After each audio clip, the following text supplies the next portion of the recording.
What's going on, ladies and gents? Dangerous here, bringing you guys today some more Dirty Bomb gameplay. Today, I want to share with you the character Rhino. Now, I'm pretty sure you guys who do play Dirty Bomb understand who Rhino is, but for you guys that don't play or just kind of looking into the game, Rhino is a merc that has 200% health, and he's pretty slow, I guess to say. Like, he's not slow as what you're thinking of slow, but for the pace of the game, he's definitely slow. So, Rhino, at least from what I know, can get shotguns on his equipment. I don't know if he can get anything else. And he usually has the revolvers as pistols. But, what really makes this merc stand out is he has a minigun. Yes, a minigun. And this thing here is practically Rhino's primary weapon. Given the fact that the shotgun does come in clutch on those moments where the minigun may overheat, or if you're really close and the guy's almost dead, you can go ahead and bust out your shotgun or revolver and give someone a nice 1-2 to the face. But, I guess to Rhino, he's a very effective merc when playing a defensive offense or playing defense. What I mean by defensive offense is that guy that kind of sticks behind the group and kind of keeps the enemies back with the minigun fire, pushes them back, takes out the medic auras, can really, even if you have to go sacrifice yourself to take out the enemy auras healing stations, and honestly, Rhino's completely effective against her. Like, Rhino kicks the shit out of her 9 times out of 10. And it's an absolute devastation, his minigun, to support your team and support others, that realistically, Rhino is a force to be reckoned with. Now, on his defensive side, obviously Rhino can go ahead and hold down major choke points with a lot of fire. Although it is difficult sometimes to hold it on his own, it's not impossible. His minigun does overheat, but with the merc card or layout card that I got, loadout card that I got, it allows Rhino to have a 40% increase to how long the minigun overheats.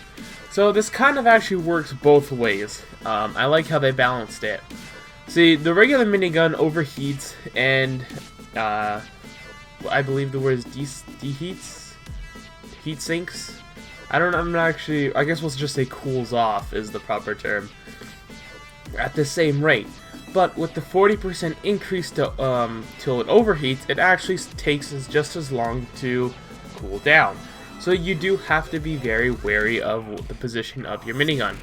Now, over time when shooting the minigun, the crosshair gets humongous and your bullets go all over the place. So tap firing the thing and keeping it within the cool beginning range of the minigun's burst fire is usually optimal. You can't close your crosshairs if you do the quote-unquote ADS.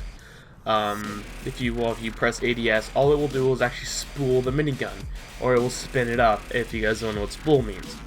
So that will help it, so if you're kind of running and you're ready to take a corner, once you press just the shoot button without spooling, the minigun has to spool itself and begins to fire. So this sometimes can come in a little bit of a clutch moment. So there's many times on my team and the opposing team where a dangerous combo of the elusive Aura Rhino combo, as I like to call, this thing is practically an impenetrable wall.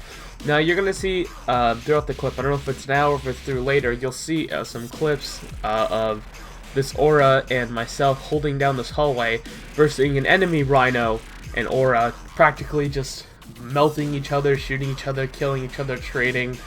It was very good. Unfortunately, their defense was better than our offense because they had more players supporting them. But it really does go to show that teamwork in Dirty Bomb can relate to some pretty freaking overpowered tactics. Now, the cool thing is, with Rhino, I guess we'll have to say, is that since, like I said, he does have his shotgun, which does allow him to clean up in the close range aspect, which is actually, it sometimes can catch your opponents off guard. So you can go ahead and happily trick someone. Usually when someone sees a Rhino, they immediately think there's a minigun. So actually, I found a lot of people turn out and try and rush me. Using that shotgun to your advantage in the close range environment actually just devastates the opposing that run at you in close range. Now, another great thing that Rhino offers is that his flanking capabilities are absolutely devastating.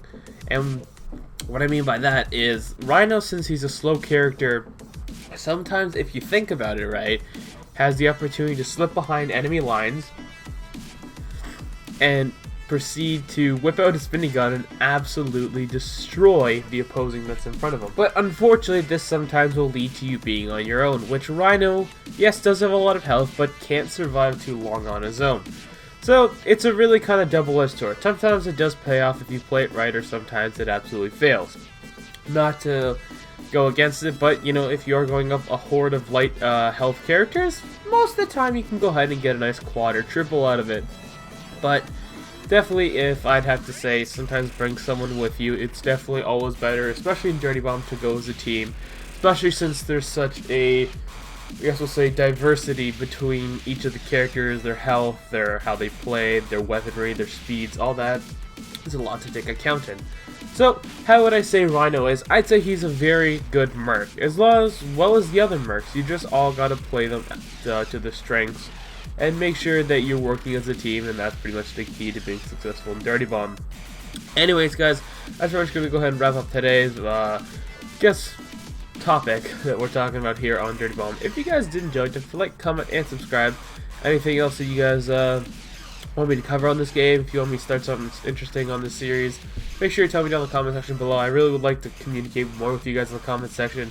It really means a lot to me. It makes a lot of things easier for both, I guess we'll say, entertainment purposes and me making content. Anyways, guys, I'm the Dangerous Moose, and I'll see you sexy beasts in the next episode. Peace.